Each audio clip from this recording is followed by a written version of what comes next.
Okay, now we're going to show you how you can use the advanced calendar feature with the registration option in Schoolwires Centricity. So we're going to come up here to the upper right hand corner, click the Site Manager button, and you'll see one of the first tabs that pops up is the Edit, Homepage, and Calendar tab. I'm just going to click that tab and you'll see the calendar link pops up. And again, you do have a what you see is what you get calendar interface. So here is January 2009. You can see all the events that are already populated there. Now, going back to the front page, if we were to click on calendar here for what the users actually see, you'll see what makes this very, very powerful is just like Outlook, they have their today, day, week, month format. They do have a legend with all the different categories of calendars that are available. But what really makes this powerful is this little filter options button right here. This allows the end user to turn on and turn off all the different calendars that are in the school district to see all at one time. This particular school district, the Lake Park School District, just has 3 schools, John Glenn Middle School, Independence High, and Liberty Elementary, and of course the Lake Park School District site. Well, if we're to click on the Category Filters tab here, you'll see these are all the different categories that are available within the district. And then if you click on the Section Filters tab, we can actually drill down to every single school. John Glenn Middle School has all the different calendars of their school. We can see the Liberty Elementary School only has 4 calendars. And the Independence High, of course, has a bunch of calendars here. Let's say that I was a parent and I had a bunch of students in the high school and I wanted to know everything going on there. I'm going to click the Select All tab. And when I click Filter, automatically all of these calendars will populate all in one view on my calendar spread. I can then export this and import it into my personal Outlook calendar on my computer. I can print it out by clicking this print button. You get a very nice looking print layout there. It looks really nice. Of course, what we want to do now, just so that you can see how simple it is on the back end, is to create a new event.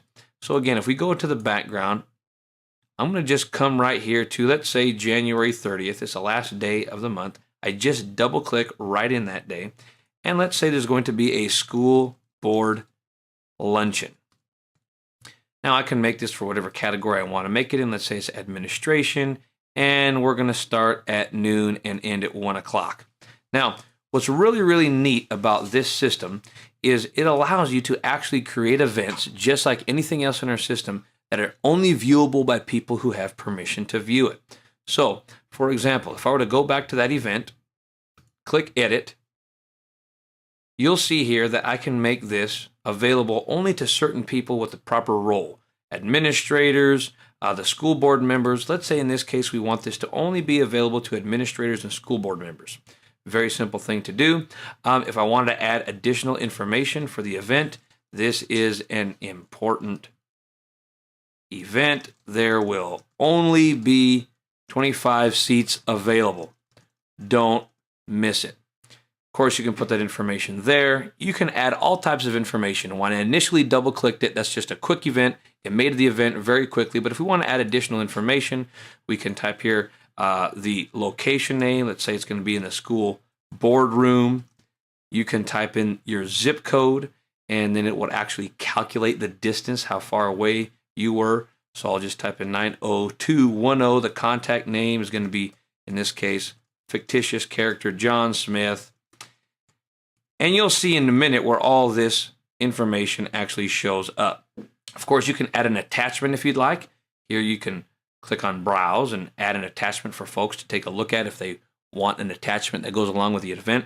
But here's a very powerful feature here. There's a registration tab. And if we want to make or allow people to register for the event, we just click Yes. We're going to have registration. Let's say there's only, what did we say, 25 seats available. You can click the date that you want people to no longer be able to register past that date, let's say the 21st. And you can even give people options. Let's say, for example, you're going to feed them lunch, and so you want to give them the option of chicken or roast beef, or let's say vegetarian. You don't want to forget about the vegetarians. You can actually have custom questions that you have them answer. For example, you can type in here, are you going to ask the board tough questions? Of course, you can have all different types of options you can put there, but the bottom line is, just for sake of illustration, we'll click Save, and now it's all saved. If we go back to the front page to what people are actually going to see, I'll refresh this calendar page, and you'll see now I'm logged in as a site director, so I have access to everything. And here, of course, is that school board meeting. You see the little checkbox right next to it that lets us know that it's an event you can register for. So here, there's 25 seats available.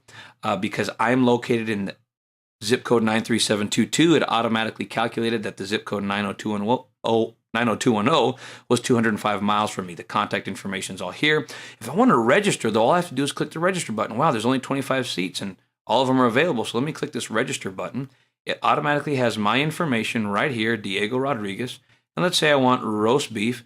And am I going to ask the board tough questions? Of course I am. So I'm going to click the register button. And as you can see, I've now registered and we're all set to go. Now, what's really great about this is as a user on the front end, if I were to click this My Events button, it's going to keep track of all of the events that I've registered for. So I can see here I've registered for this event on January 30th. I can remove myself, which would make room for somebody else. If all 25 seats were taken, the people who registered beyond that would go on a waiting list. If I remove myself, the people in line will automatically be put right on the list. Now, if we go in again to the background of Schoolwires and I click on Edit again on that same event, watch what happens when I go back to that registration tab. You'll see right here that there's one person who's registered. There's nobody in the waiting list. I can click the View Roster button, and it would actually create this roster for me that I can export to Microsoft Access or Excel. It'll have the name of the people who are coming, in this case, Diego Rodriguez, that's me. It has their options that they've selected, the answers to their questions, and it's just perfectly simple way for you to keep track of those people who've registered for your events. Of course, if you look at this fella here and say, hey, Diego, he's a troublemaker. We don't want him coming to this event. You can cancel him right here, and the next person in line would be put right in line for your list. Very powerful feature. In fact, some teachers have now realized the simplicity of that feature, and they are just posting their openings available for parent-teacher conferences right here on the website, and the parents can go online and they can register for a parent-teacher conference online.